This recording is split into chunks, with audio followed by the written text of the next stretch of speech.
it is very clear that none of these people are innocent. Not Jacob, not Leah, not Rachel. And yet God still blesses them, even through their muddled thinking, even through their persistent sin. God still blesses him. Why?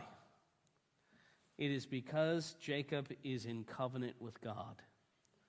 That is why. God's covenant love is so strong that it results in blessings even in the face of utter disobedience.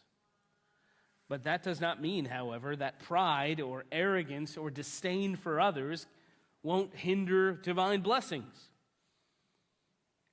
The reason why Rachel is barren is because of her approach to having children. It was merely a means to an end. But eventually her perspective changed. And she calls God, not merely God, but Lord Yahweh, by his covenant name. Something has changed in Rachel's outlook.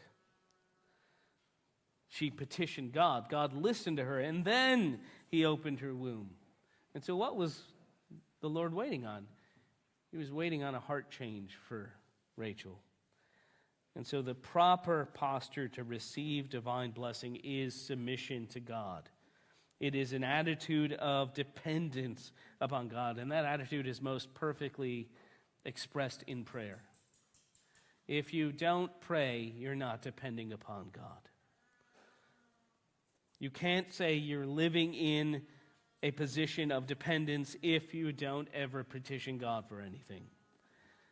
If you refuse private prayer, if your prayers are very limited and, maybe you're praying by yourself once a month, what are you really demonstrating? Some kind of misguided self-reliance. But when Rachel begins to pray, that's when her womb is opened. That's when God begins to move.